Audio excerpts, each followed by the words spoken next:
네, 오늘도 함께 나와 코너스 예배 드리러 나오신 여러분들을 환영합니다.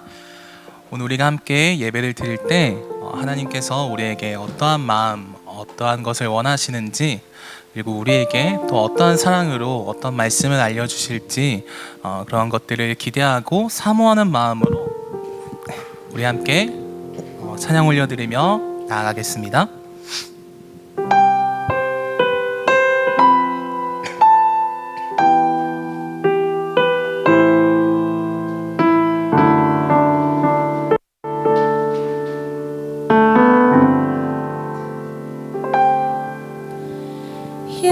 예배하는 사람들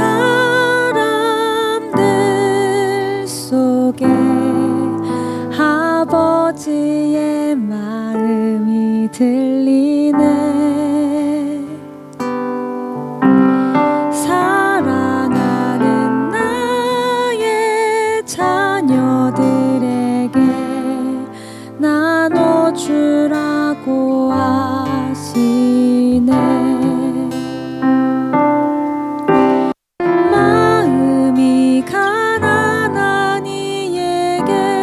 축복을 근심이 많은 이에게는 곁에 있을 수 있는 넉넉한 마음 허락하시길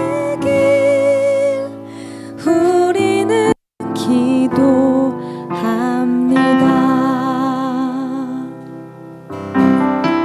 우리 함께 찬양할까요? 예배하는 사람들, 예배하는 사람들 속에 아버지의 마음이 들리네. 사랑하는 나의 자녀들에게 나눠주라고 하시네. 예배하는 사람들 속에, 예배하는 사람들 속에 아버지의 마음이 들리네. 사랑하는 나의 자녀 나눠주라고 하시네. 마음이 가난한 이에게, 마음이 가난한 이에게 축복을 근심이 많은 이에게는 곁에 있을 수 있는 넉넉한 마음 허락하시길 우리는 기도합니다. 우리 가사를 생각하시면서 다시 한번 처음부터 고백하며 나가기를 원합니다. 예배하는 사람들 속에, 예배하는 사람들 속에 아버지의 마음이 들리네. 사랑하는 나의 자녀들에게 나눠주라고 하시네. 마음이 가난한 이에게, 마음이 가난한 이에게 축복을 근심이 많은 이에게는 곁에 있을 수 있는 넉넉한 마음 허락하시길 우리는 기도합니다. 마음이 가난한 이에게, 마음이 가난한 이에게 축복을 근심이 많은 이에게는 곁에 있을 수 있는 넉넉한 마음 허락하시길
예수님을 따라 사랑해야지. 우리 서로 사랑해. 하나님이 가르쳐준 한 가지, 내 이웃을 내 몸과 같이. 미움 다툼 시기 질투 버리고 우리 서로 사랑해. 한 번 더. 아름다운 마음들이 모여서 주의 은혜 나누며 예수님을 따라 사랑해야지. 우리 서로 사랑해. 하나님이 가르쳐준 한 가지, 내 이웃을 내 몸과 같이. 미움 다툼 시기 질투 버리고 우리 서로 사랑해.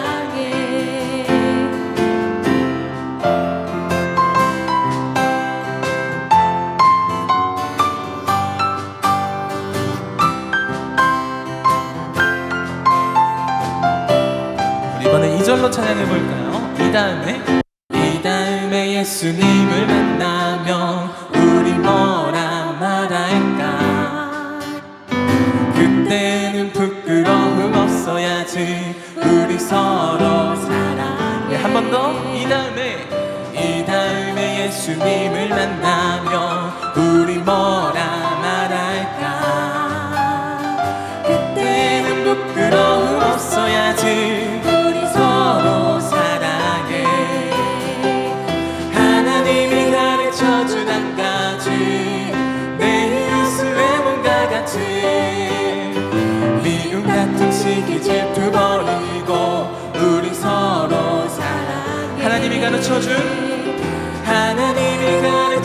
한 가지, 내 이웃을 내 몸과 같이. 미움 다툼 시기 질투 버리고 우리 서로 사랑해. 미움 다툼 시기 질투 버리고 우리 서로 사랑해. 미움 다툼 시기 질투 버리고 우리 서로 사랑해.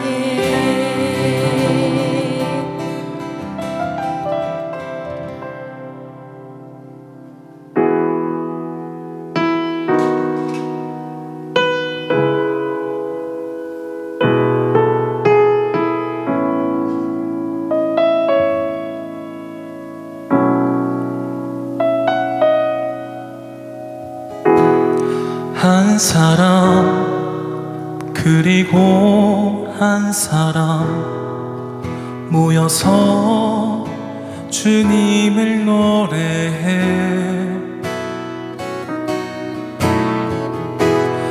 나의 삶 그리고 당신의 삶 같은 거 하나도 없지만 우리에게 향한 당신의 사랑이 하나 됨을 느끼고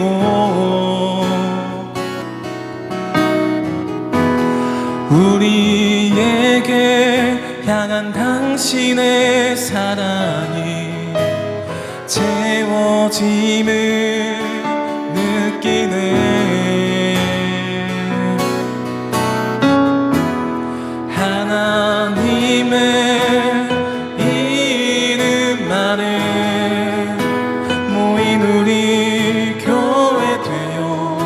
주를 향해 고백하니 주님을 향한 노래가 이곳에서 퍼져가며 모인 자리 우리 하나 되네. 우리 처음부터 함께 고백할까요? 한 사람 그리고 한 사람 모여서 주님을 노래해.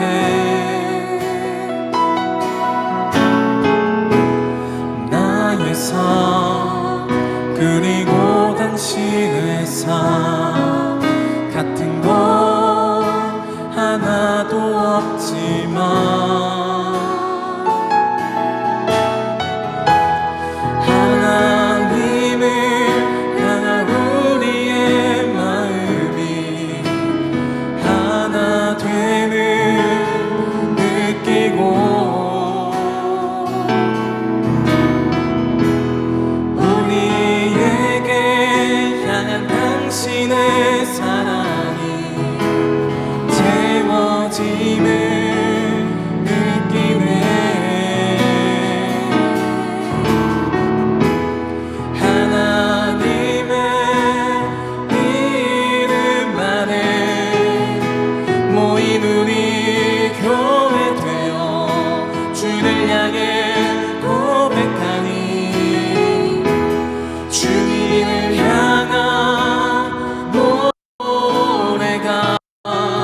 이곳에서 퍼져가며 모인 자는 우리 하나 되네.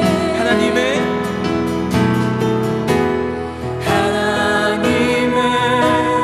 이름 안에 모인 우리 교회 되어 주를 향해 고백하니 주님을 향한 노래가 이곳에서 퍼져가며 모인 자는 우리 하나 되네. 하나님의 이름 아래 모인 우리 교회 되어 주를 향해 고백하니 주님 향한 노래가 이곳에서 퍼져가며 모인 자리 우리 하나 되네.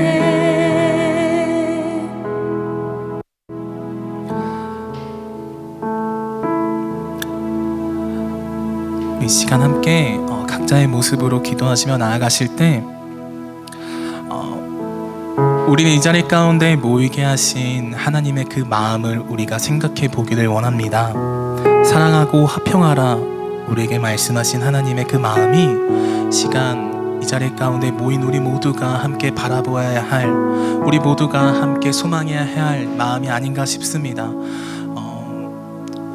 여전히 바라보지 못하고 있고 여전히 돌아보지 못하고 있는 내 마음들이 있다면 시간 오늘 이 자리 가운데 하나님의 그 마음을 우리에게도 달라고, 하나님의 그 화평하라는 그 마음을 우리에게도 부어달라고 우리 각자의 모습으로 함께 기도드리며 나아가시겠습니다. 우리 함께 기도하겠습니다.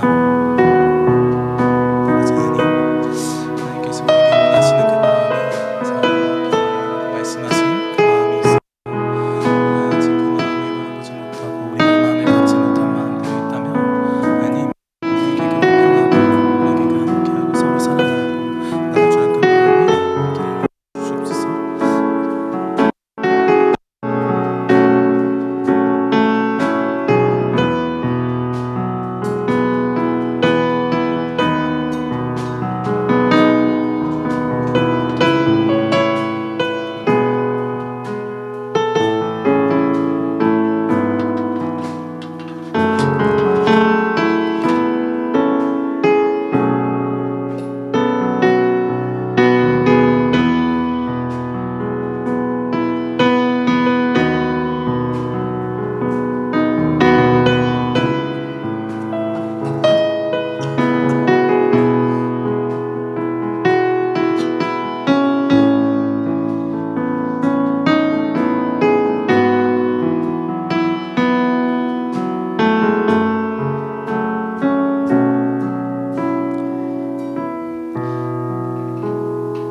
하나님, 오늘도 저희를 이렇게 코너스 예배에 오게 해주셔서 감사합니다.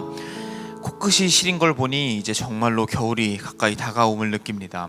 날씨뿐만이 아니라 와서 이런저런 사람들과 이야기 나눠보니 누군 감기에 걸렸다, 누군 독감에 걸렸다 이야기를 듣는 걸 보니 정말 겨울이 가까이 왔구나 느낍니다.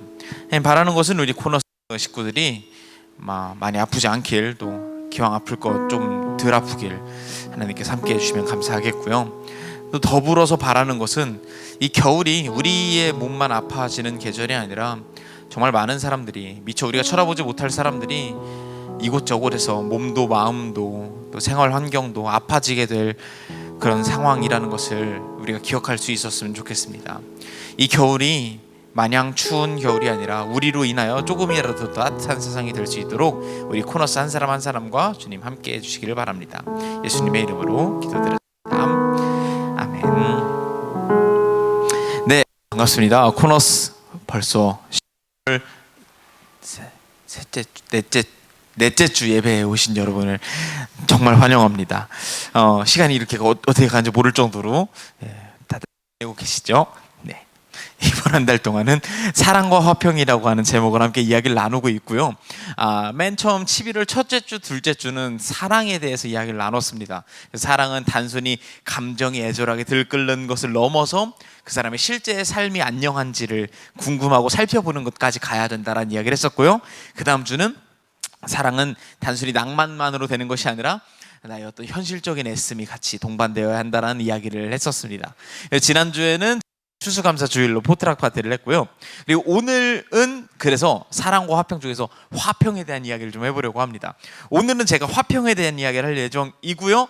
다음 주는 우리 명희가 명설교를 해줄 예정입니다. 그래서 사랑, 화평에 대한 주제를 해줄지 아니면 뭐 사랑과 화평 전체를 통틀어 갖고 막 총 정리한 막 대단한 설교를 해줄지 벌써 기대가 됩니다. 다음 주 많이 참여해 주시면 좋겠습니다.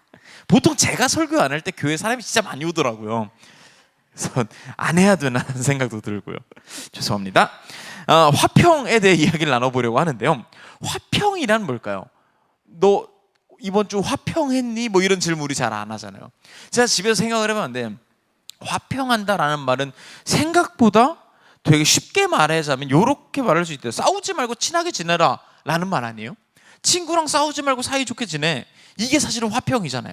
근데 이거 저만 해도 어렸을 때 정말 많이 들었던 말이에요. 학교 갈 때마다 들었어요. 야, 너 학교 가서 친구랑 싸우지 말고 사이좋게 지내. 여러분도 어렸을 때 엄청 많이 들으셨잖아요. 이게 화평이라면 이거를 교회에서 설교 시간에 막 30분을 할애해서까지 나눠야 될 이야기인가? 라는 생각이 드는 거예요. 이게 화평이면 이거 이미 어렸을 때 많이 들었어요. 교회에서 무슨 이런 이야기까지 해요. 라는 생각이 들더라고요. 방금 제가 한 이야기는 반은 맞고 반은 틀린 이야기입니다. 어떤 절반이 맞냐면 첫 번째, 이게요 화평이 맞아요. 의외로 성경에서 예수님의 입을 통하여 전달되는 화평이 바로 친구랑 싸우지 말고 사이좋게 지내? 라는 거예요. 그럼 뭐가 절반이 틀렸냐? 이거 별로 안 중요한 거 아니에요? 아니요. 예수님이 정말 강조해서 여러 번 이야기하셨을 정도로 친구랑 싸우지 말고 사이좋게 지내라는 말은 되게 중요한 내용이에요. 일단 먼저 예수님은요 누가복음 10장에 보면요 선한 사마리아인 비유를 이야기하시면서 수많은 사람들 앞에 두고 이런 걸 물어봐요. 야, 선한 사마리아인 이야기 내가 잘 들었지? 이제 누가 친구야? 그 강도 만난 자의 누가 그 강도 만난 자의 친구가 돼주는 거야? 우리 삶에서 누가 누구의 친구가 되어줄지 이거 잘 생각해야 된다고 예수님이 당신의 입으로 직접 이야기를 하셨고요. 마태복음 5장에 보면요 이거 아니에요 아직? 싸우지 말라는 이야기가 굉장히 강조돼서 이야기 나와요. 얼마나 싸우지 마냐면 상대방이 시비를 걸어도 막 들이받고 싶어도 참지 말고 그 시비를 받아주라는 거예요. 그만큼 예수님이 당신의 입으로 싸우지 말라는 이야기를 해요. 그러면서요 에베소서 2장에 가면요 바울이 이런 이야기를 합니다. 예수님이 이 땅에 오신 목적이 뭐냐면 사이좋게 하려고 오셨다는 거예요. 하나님과 우리 사이를 사이좋게 하려고 그 허문 벽을 허무셨고 그 높은 벽을 허무셨고 우리 사이에 있는 높은 벽도 허물기 위해서 예수님이 이 땅에 오셨다. 그게 예수님이 이 땅에 오신 목적이라고까지 이야기를 하고 있어요. 예수님 당신의 입을 통해서도 당신의 제자들의 입을 통해서도 이 이야기를 계속해요. 친구랑 싸우지 말고 사이좋게 지내라 라고 엄청 강조해서 이야기를 하신단 말이에요. 즉 화평하라는 것, 친구랑 싸우지 말고 사이좋게 지내라는 게 매우 매우 중요하대요. 그래서 더군다나 심지어 뭐라고까지 말씀하시냐면요 아까 은별이가 보여줬던 마태복음 5장 말씀 같이 한번 읽을게요. 시작.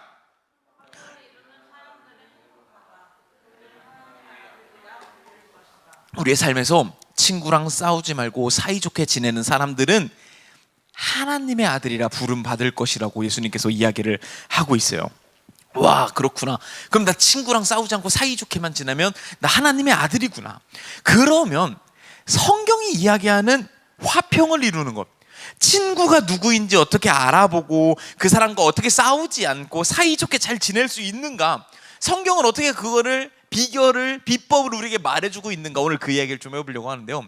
성경이 말하는 누가 너의 친구인지도 알게 되고 그 사람이랑 싸우지도 않게 되고 사이가 좋게 지내는 방법이 어디에 있냐? 구약 성경에서 제가 오늘 한번 찾아보려고 합니다.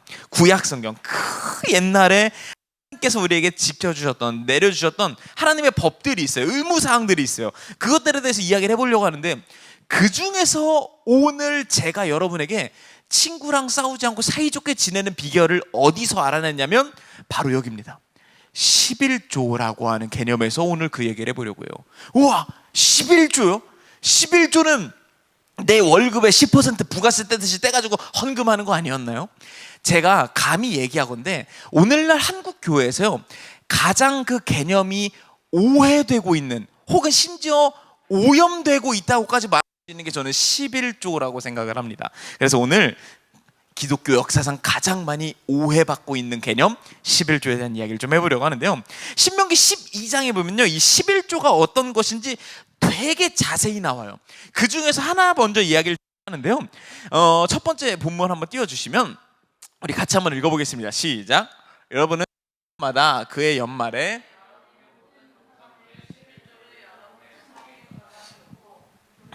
땅이 없는 레위인과 여러분의 성에 사는 외국인과 고아와 과부들이 와서 필요한 대로 가져가서 먹게 하십시오.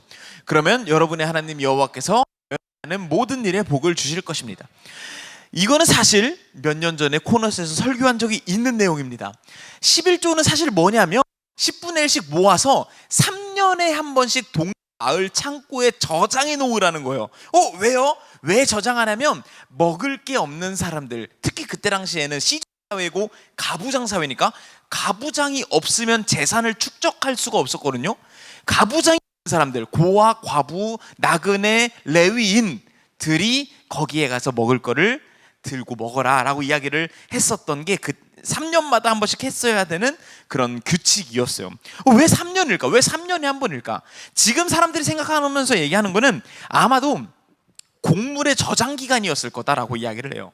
오늘날도 사실 이런 비슷한 개념이 이루어지고 있는 게, 기초생활수급자나 차상위 계층에 계신 분들은 정부미라는 걸 받아서 이제 식사로 사용하십니다. 쌀인데 그 정부미는 농가 보유미 혹은 재고미라고도 부릅니다.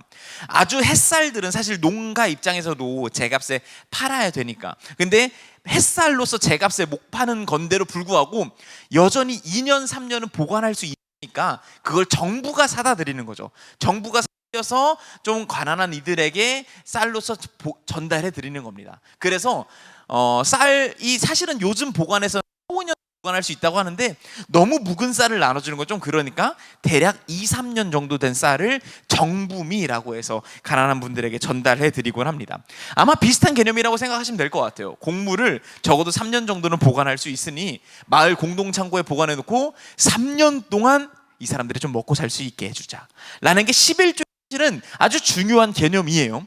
근데 이 개념은 3년 전에 아마 코너스 첫 해였던 것 같아요. 그때 설교를 했어요. 그래서 아직 이 설교를 할 3년 주기가 안 돌아와서 요거는 일단 킵해 두고요. 오늘은 어떤 이야기를 할 거냐면 3년째 이걸 하는 거예요. 근데 1년째, 2년째도 해야 되는 11조를 가지고 하는 일이 있어요. 첫 해 때도 10분의 1을 모아서 뭘 해야 돼요?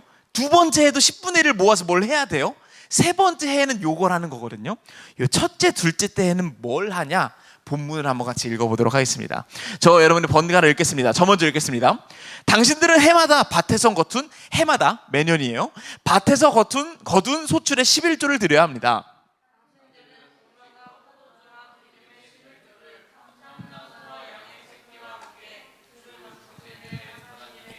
이름을 두려고 택하신 곳으로 가지고 가서 주 앞에서 먹어야 합니다. 이렇게 함으로써 당신들은, 그러나 주 당신들의 하나님이 그의 이름을 두려고 택하신 곳이 당신들이 있는 곳에서 너무 멀고 가기가 어려워서 그것을 가지고 갈 수 없거든.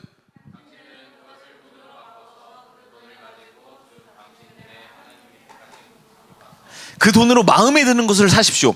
소든지 양이든지 포도주든지 독한 술이든지 어떤 것이든지 먹고 싶은 것을 사서 주 당신들의 하나님 앞에서 당신들과 당신들의 온 가족이 함께 먹으면서 즐거워하십시오. 같이 읽겠습니다. 성 안에서 당신들과 함께 사는 유산도 없고 차지할 목도 없는 사람들을 저버리지 않도록 하십시오. 무슨 말이에요? 온 나라가 자기 소출의 10분의 1을 모아서 뭐 하래요? 먹고 마시래요. 동물, 식물, 먹고 싶은 거, 심지어 너무 멀어서 동물 갖고 가다가 상처 날 것 같아. 그러면 돈으로 바꿔가지고 동네 모여가지고 거기서 사래요. 여기 시장에서 오늘 여기 중앙시장에서 뭐 사지? 중앙시장 여러분 계란빵 진짜 맛있거든요. 그래서 계란빵 사 먹는 거예요. 내 소출의 10분의 1만큼. 그러면 어마어마하게 많이 사는 거죠. 계란빵도 사고 식혜도 사고 심지어 뭐라고요? 술도 사 먹으래요. 심지어 여기 나와 있는 포도주와 독술이라고 표현되는 게 아마 학자들은 맥주일 것이다. 왜냐면 이 11조 파티를 하는 게 늦은 보리를 수확할 때거든요. 그래서 아마 맥주일 것이다. 맥주 사 먹고 막 먹고 마시고 즐기래요. 1년 동안 모은 돈의 10분의 1을 그날 탕진하라는 거예요. 누가 그렇게 시켰어요? 하나님이요. 와우, 이게 말이 되나? 하나님의 명령이 정말 이건가? 주님, 저 돈 모은 거 가지고 술 먹고 맛있는 거 먹고 배 떵떵거리면서 코 자는 게 하나님이 저한테 시키신 거예요? 오, 완전 땡큐 라고만 생각이 들진 않잖아요. 뭔가 주님 이거 맞아요? 이거 진짜 이렇게 해도 돼요? 약간 좀 주저주저하게 되는 게 우리의 솔직한 마음인 것 같아요. 11조 성경에 되게 여러 번 등장하는데 그 중에 조금 나온 거 가지고 확대 해석한 거 아니에요? 라고 생각할 수도 있을 것 같아요. 근데 제가 성경을 본 바로는 그렇지 않아요. 제가 성경을 정말 열심히 찾아보고 심지어 제가 놓친 게 있을까 봐 챗GPT한테도 물어봤어요. 11조를 강조를 어떻게 하냐면 특히 하나님 법을 선물해 주신 레위기, 민수기, 신명기에서 그 11조라는 법을 되게 강조해서 이야기를 하셨거든요.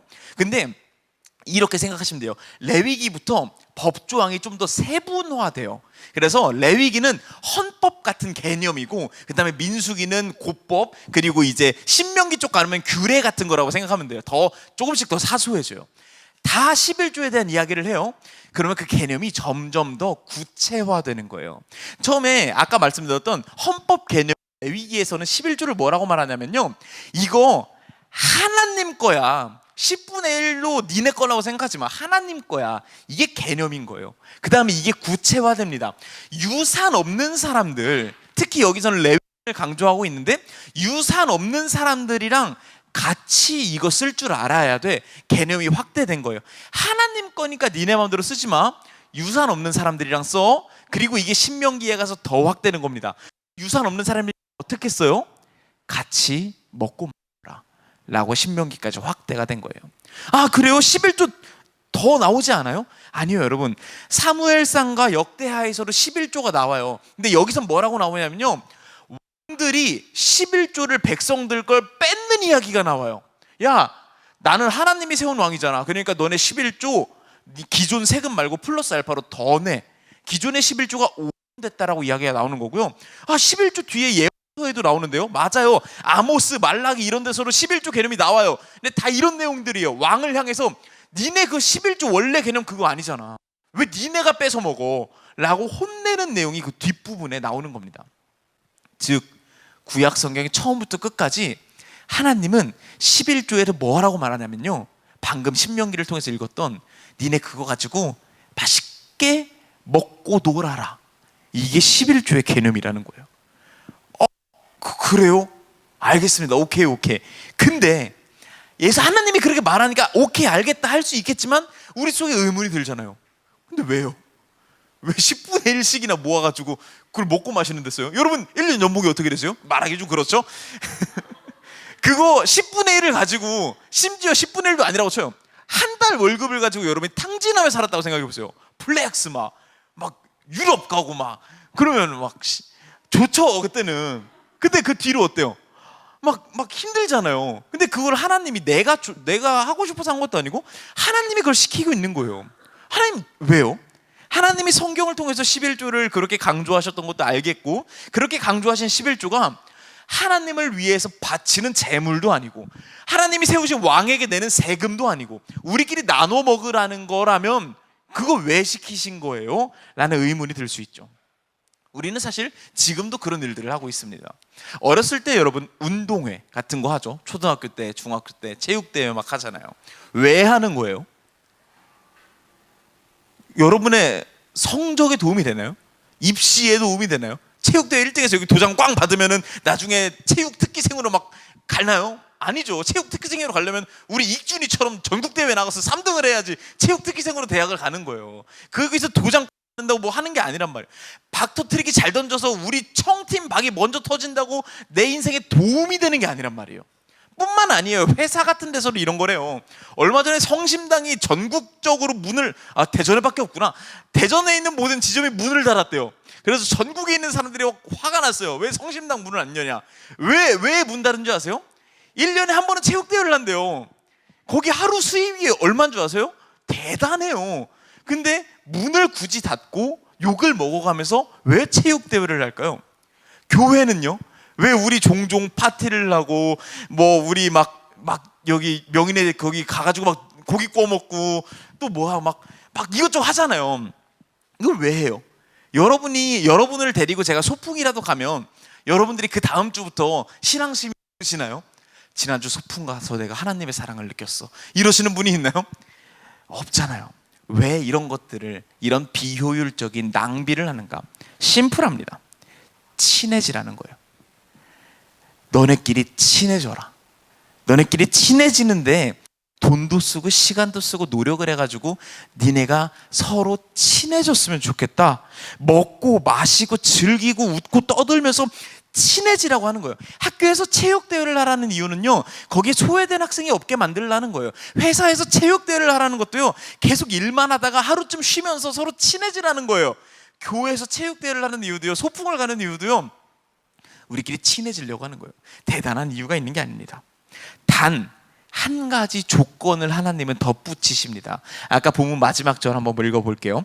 마지막 27절 같이 한번 읽겠습니다. 시작. 그러나 성 안에서 당신들과 함께 사는 유산도 없고 차지할 목도 없는 사람들을 저버리지 않도록 하십시오. 그 위에서 이렇게 말합니다. 하나님 당신 앞에서 당신들과 당신들의 온 가족이 관계 있는 사람들끼리 함께 먹고 즐거워해라. 친해져라. 그리고 친하지 않은 사람들, 너네가 그동안 눈여겨보지 않은 사람들, 같이 살고 있지만 옆에 있어도 그 사람이 힘들어해도 굳이 쳐다보지 않았던 사람들과 친해지라는 이야기를 오늘 하고 있는 것입니다. 하나님께서요. 그래서 우리에게 화평하라고 명령하시는 겁니다. 친구들과 싸우지 말고 사이좋게 지내라 라는 이야기를 하고 있는 거예요. 근데요, 그 명령을 지금 어디까지 하고 있는 거예요? 친구 좀 더 사귀어서 라고까지 이야기하고 있는 거예요. 친한 사람 친구라고 할 수 있겠죠. 친한 사람들끼리만 모여서 하하호호 행복하게 지내는 데서 멈추는 것이 아니라 너희들의 친구를 더 넓혔으면 좋겠다. 더 많이 알았으면 좋겠다. 너네가 불편하게 여겼던 사람, 심지어 아까도 말씀드렸죠. 이때 당시엔 시족사회예요. 이미 이 고아, 과부, 나그네들을 다 알고 있어요. 어느 집 남편이 아들을 못 낳고 먼저 죽었다더라. 어느 집이 남편이 갑자기 횡명사해가지고 거기가 지금 뭐 재산을 못 갖는다더라. 어느 집이 고아더라. 어느 집이 과부더라. 알죠. 아는데 친하진 않은 거예요. 그 사람들과 이번 기회에 1년에 한 번 돈을 인상 써가면서까지 그 사람들이랑 친해져야 한다라고 하나님께서 말씀하시는 겁니다. 왜냐하면 친해져야, 친구가 되어야 오해하지 않아요.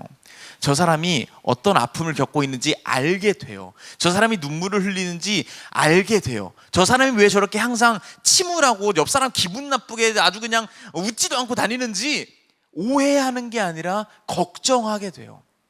친하지 않으면 우리는 오해합니다. 쟤는 성격이 좀 모났어. 쟤는 좀 애가 음침해. 같이 하고 싶지가 않아. 뭐 같이 지내고 싶지가 않아. 말을 걸어도 뭐 대답도 안 하잖아. 친하지 않으면 저 사람 속에 무엇이 있는지, 왜 그렇게 침울한 표정을 짓고 있는지, 저 사람이 왜 그렇게까지 피곤한 삶을 살고 있는지 우리는 알 수 없어요.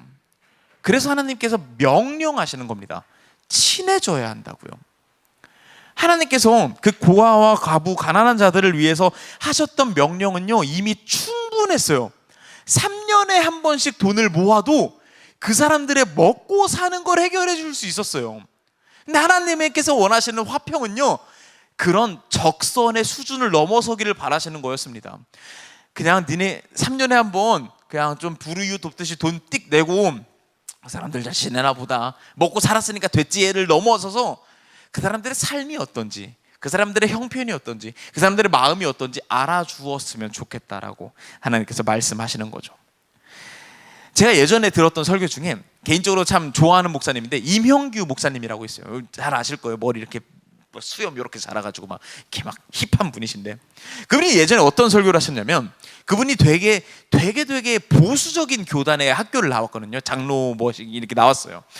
근데 거기 신학교를 다니고 있는데 거기 학생들이 막 그런 이야기를 하더래요. 야, 니네 침례교 신학이 어떤 줄 알아? 하면서 막 거기는 무슨 뭐 어쩌고 저쩌고, 너네 감리교 신학이 어떤 줄 알아? 막 어쩌고 저쩌고. 그 사람들의 이야기를 듣고 있다 보면요, 침례교, 감리교, 여기서 신학 공부한 애들은 다 또라이래요. 다 이해가 안 된대요. 다 이단 같대요. 근데 이명규 목사님은 어렸을 때부터 캠프를 오래 다니셨어요. 그래서 침례교회도 친구가 있고, 장로교회도 친구가 있고, 백석교단에도 침례가 있고, 감리교단에도 친구가 있는 거예요. 그 임 목사님이 그 사람들의 이야기를 들으면서 이런 생각이 들더래요. 아, 쟤네는 침례교회 친구가 없나 보다. 아, 쟤네는 감리교단에 친구가 없나 보다. 친구가 없을 때, 친구로 여기지 않았을 때 우리가 생각보다 굉장히 적극적으로 잘못된 생각을 많이 할 때가 있습니다. 여러분에게 질문 드리고 싶어요. 여러분이 주중에 자주 만나는 분들은 어떤 분들이세요? 지금 상은 누나가 옆 사람 가르쳤어요. 육사무엘이라고. 옆 사람이 딱 대충 가르쳐도 지금 육사무엘이었어요. 이런 게 궁금한 겁니다. 여러분 일주일에 만나는 사람 중에 불편할 사람 있으세요? 굳이 안 만들지진 않나요? 내가 신앙인으로서, 여기 신앙인인 분도 있고 아닌 분도 있겠지만, 내가 신앙인으로서 편하려면 그냥 신앙생활 잘하는 사람들 만나면 편해요. 신앙생활 안 하는 사람들, 거기에 의문 있는 사람들을 만나면 불편해져요. 너는 그거 왜 만나는 거야? 너는 교회를 왜 가? 일주일에 한 번씩 왜 가? 헌금을 왜 해? 호구 잡힌 거 아니야? 이런 얘기 들으면 어때요? 불편하죠. 내 가치관인데. 그래서 그런 사람들을 멀리하고 친구가 되기를 꺼려하게 됩니다. 뿐만이 아니에요. 여러분의 어떤 가치관들, 여러분의 어떤 생각들, 여러분의 라이프 스타일과 맞지 않는 사람들을 굳이 곁에 두려고 하지 않으시잖아요. 근데 하나님께서 우리에게 그런 당연한 생각, 당연한 삶의 패턴을 갖고 있는 우리에게 되게 무리한 요구를 하시는 거예요. 그 불편한 사람들, 니네랑 다른 사람들, 다른 가치관을 갖고 있고 다른 처지에 살고 있고 뭔가 만나면 너네 마음을 불편하게 하고 하는 그 사람들이랑 돈과 시간과 정성과 마음을 들여서까지 친해졌으면 좋겠다라는 이야기를 하고 있는 것입니다. 사실 굉장히 불편한 이야기죠. 여러분에게 다시 한번 강조해서 이야기 드리고 싶습니다. 분명히 이스라엘 민족은요, 3년에 한 번씩 내는 11조로 이미 충분한 적선을 하고 있었어요. 우리보다 훨씬 더 많은 양의 이웃 섬김을 하고 있었어요. 하나님께서는 거기서 머무르면 안 된다고 하시는 겁니다. 이 세상을 화평하게 만드는 것은요, 결코 적선으로 이루어지는 것이 아닙니다. 관계로 이루어지는 것입니다 라는 걸 이야기하고 있었던 것은 아닐까 싶습니다. 그러면서 하나님께서 이렇게 덧붙이십니다. 아까 본문 말씀 한번 띄워주시면, 이거보다 한 줄 더 앞에 띄워주시겠어요? 이렇게 하나 더 앞에, 먹고 마시는 그 모든 것을 통해서 내가 별로 친해지고 싶지 하지 않는 그 사람과 굳이 친해지는 그 1년에 한 번씩 하는 파티를 통해서 우리는 뭘 배울 수 있다고요? 하나님을 두려워하는 것을 배울 수 있게 된다고 합니다. 하나님께서 우리에게 굉장히 당돌하게 이야기하시는 겁니다. 니네가 나를 두려워하고 경외하고 나를 믿고 신앙을 갖고 하나님의, 아까도 이야기 들었죠? 하나님의 아들이 되어가는, 하나님의 자녀가 되어가는 그 모든 건 어디서부터 오냐면 세상을 화평하게 만드는 데서부터 오는 거고, 그거는 너네가 너네를 불편하게 하는 그 사람들과 친해지는 것에서부터 온다라고 이야기를 하고 계십니다. 그리고서 그것을 예수님께서 직접 몸소 실천을 하시죠. 하나님의 아들이시며 하늘의 그 보좌의 우편에 앉아 계신 그분이 굳이 죄로 가득한 저와 여러분 곁으로 내려오십니다. 우리의 삶을 궁금해 하십니다. 그래서 목수 일을 하세요. 손에 가시가 박혀가면서, 얼마 전에 손에 가시가 박혔는데 정말 안 빠지더라고요. 이거 너무 고통스러웠어요. 근데 예수님은요 30살까지 그 일을 하셨어요. 목수 일을 실제로.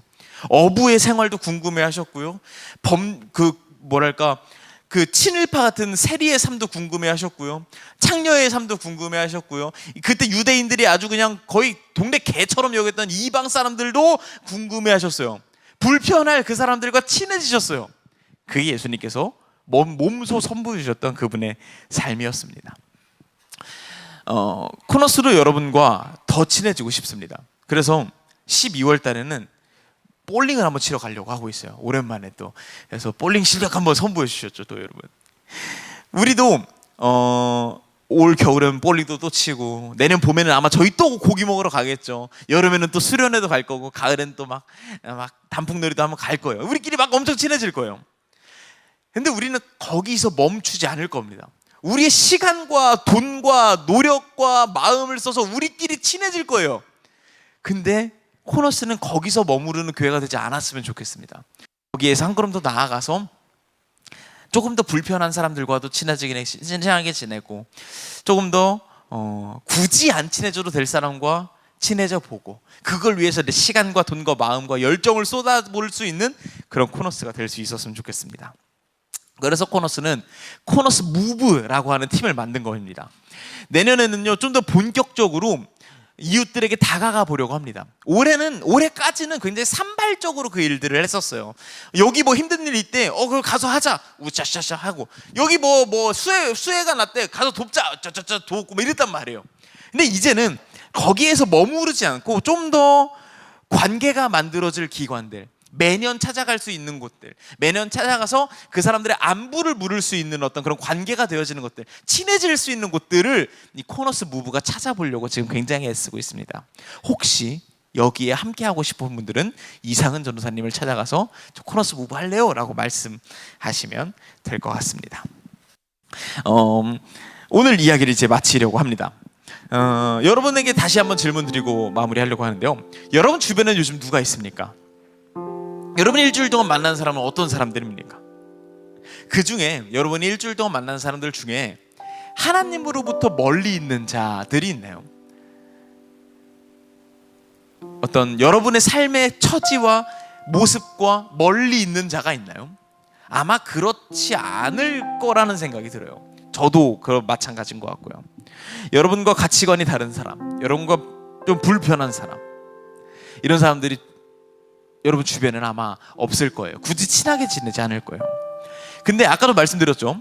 지금 이 파티를 여는 상황은요, 이미 같은 마을 사람들끼리 파티를 여는 거예요. 이스라엘 사람들에게요, 고아와 과부와 나그네와 레위인들은요 사실은 멀리 있지 않았어요. 옆집에 있었고 뒷집에 있었어요. 굳이 멀리서 찾지 않아도 이미 시족 사회니까 그 안에서 이미 같이 살고 있었단 말이에요. 하지만 그럼에도 불구하고 친하지 않았죠. 친해질 생각도 하지 않았던 것이죠. 하나님께서 우리에게 말씀하십니다. 돈을 써서라도, 10분의 1이라는 돈을 써서라도, 그 11조라는 니네가 열심히 헌금했던 그거를 써서라도, 시간과 마음과 스트레스와 이런 것들을 소요해서라도 더 그 사람들과 알아가고 친해지고 이미 주변에 산재에 있는 그들과 친하게 지냈으면 좋겠다. 그것이 이 땅에 와서 그렇게 사셨던 예수 그리스도의 삶이다라고 우리에게 말씀하고 계신 것 같습니다. 이 시간 함께 적는 기도를 할 수 있었으면 좋겠는데요.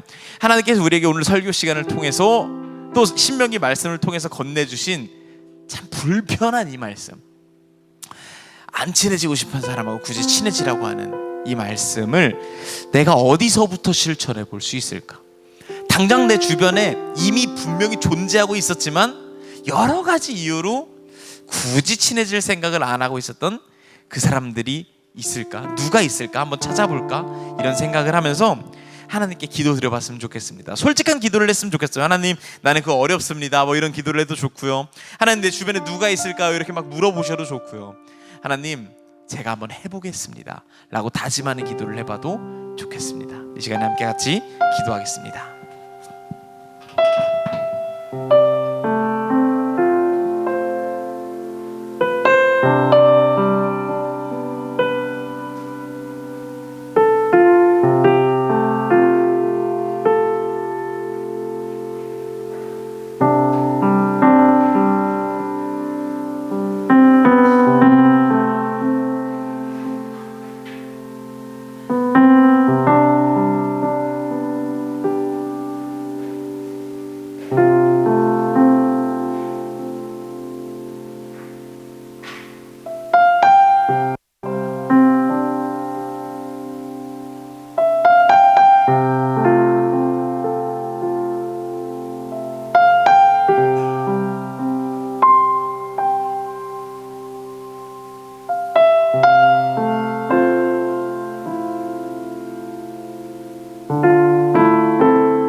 아직 적는 기도를 다 작성하시지 못하신 분들께서는 계속해서 편하게 작성해 주시면 되시고요.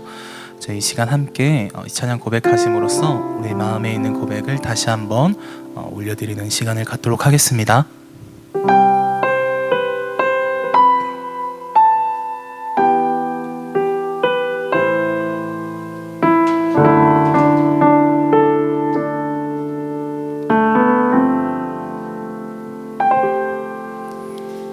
예배하는 사람들 속에 아버지의 마음이 들리네.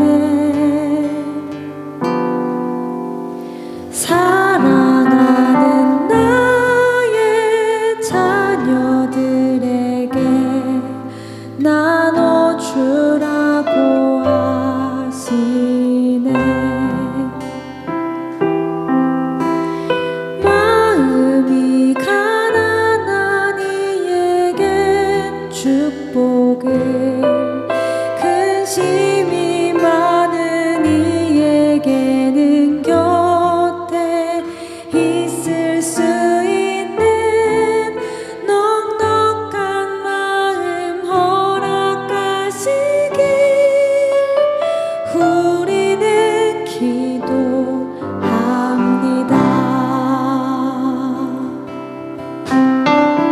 우리 함께 찬양할까요? 예배하는 사람들, 예배하는 사람들 속에 아버지의 마음이 들리네. 사랑하는 나의 자녀들에게 나눠주라고 하시네. 우리 한 번 더 예배하는 사람들 속에, 예배하는 사람들 속에 아버지의 마음이 들리네. 사랑하는 나의 자녀들에게 나눠주라고 하시네.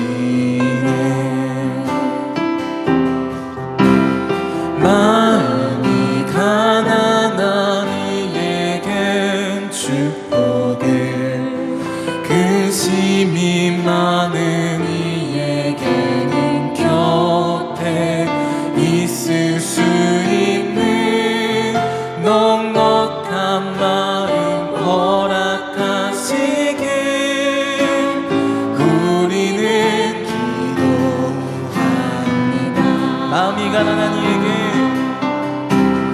마음이 가난한 이에게 축복을, 근심이 많은 이에게는 곁에 있을 수 있는 넉넉한 마음 허락하시길 우리는 기도합니다. 마음이 가난한 이에게, 마음이 가난한 이에겐 축복을, 근심이 많은 이에게는 곁에 있을 수 있는 넉넉한 마음 허락하시길 우리는 기도합니다. 마음이 가난한 이에게, 마음이 가난한 이에게 축복을, 근심이 많은 이에게는 곁에 있을 수 있는 넉넉한 마음 허락하시길 우리는 기도합니다.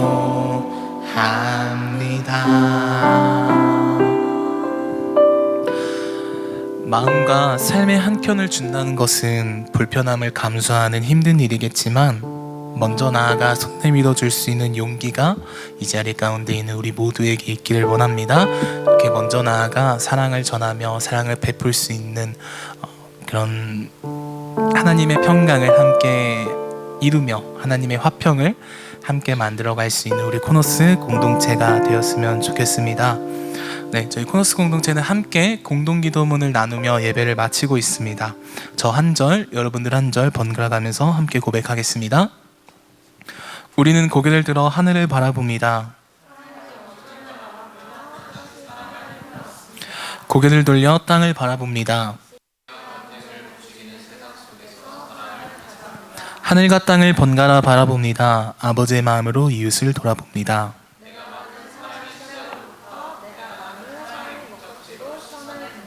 움켜잡기보단 펴서 나누기를, 불편함을 감수하고 진리에 용감하기를. 우리 함께 하겠습니다. 우리가 구석으로부터 왔으니 구석으로 갈 수 있기를 예수님의 이름으로 기도합니다. 아멘.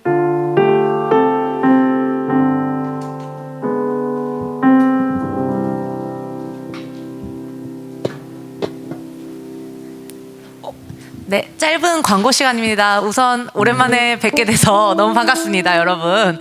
자, 우리 코너스의 가치들 잠깐 이야기해 볼 텐데요. 저희는 사랑의 선순환이라는 주제로 이 교회를 운영하고 있습니다. 그래서 저희가 구석에서부터 온 우리가 다시 하나님으로 인해서 구석에 있던 우리가 이제 다시 구석으로 나아가기를 원하는 마음에서 사랑의 선순환을 계속 하자라는 가치들을 가지고 있고요.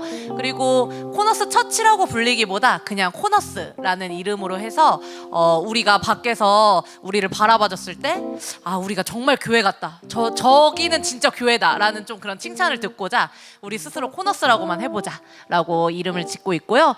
또 더 구석에 있는 분들을 위해서 5시 예배 드리고 있고, 우리 여기 함께 찬양하셨던 이상은 전도사님과 오늘 설교해 주셨던 이규영 목사님께서 공동 목회로 진행하고 있습니다. 그래서 상호보완 견제 잘 하고 있고요. 그리고 이제 저희는 목사님, 전도사님보다는 사실 수평 호칭을 더 많이 씁니다. 그래서 언니, 오빠, 누나, 동생 이렇게 수평 호칭으로 하니까요. 편하게 서로를 불러주시면 감사드리겠습니다. 네, 방문 카드도 이제 처음 오신 분들, 네, 여기 보시면은 주보 보시면은 QR 코드 있는데요. 등록 카드 아니고 방문 카드니까 네, 후기 한번 작성해 주시면 감사드리겠습니다. 네, 저희가 항상 중보기도팀 모집하고 있습니다. 네, 사실 모집이 안 되더라도요, 각각 오늘 조별로 있는 나눔조에 중보기도팀이 아주 모르게 여러분의 기도 제목을 줍줍하고 있으니까요. 기도 제목도 많이 나눠주시고, 또 여러분이 차마 난 기도 제목이라고 생각 안 했는데 하는 거를 중보기도팀에서 이제 기도를 줍줍하고 있거든요. 그래서 공유해서 기도하고 있으니까 기도가 필요하신 분들은 꼭 얘기를 해주시면 감사하겠습니다. 너무 귀여워서 시선 강탈해서 광고가 잘 안 되네요. 네, 자, 저희 뒤에 보시면은 제 팬들이 있어요. 저희 코너스키즈라고 제 팬들이 저기 있는데, 네, 저희 코너스키즈 도우미가 필요합니다. 코너스키즈를 매주 이렇게 참여하기는 어려우시더라도 한 달에 한 번 정도는 나도 저 아이들과 함께 하고 싶다, 저 아이들이 노는 거 함께 보고 싶다 하시는 분들은 언제든지 얘기해 주시면 선생님으로 한 주 정도 해보시는 것도 추천드립니다. 그렇게 되면요, 규용 목사님의 설교가 너무 듣고 싶어져요. 여기 나오고 싶다, 설교 듣고 싶다, 이런 마음이 생기니까 네, 한 번쯤은 해보시는 걸 추천드립니다. 자, 그리고 아까 설교 때 잠깐 얘기 나눴던 코너스 무브 팀원 모집하고 있으니까요, 이상은 전사님께 꼭 얘기해 주시면 감사드리겠습니다. 그리고 그 봉사처 혹시 좀 여기랑 연계됐으면 좋겠다 하시는 거 있으면 또 상훈 전도사님한테 얘기해 주시면 감사드리겠습니다. 네, 다음 주에 만나요. 감사합니다.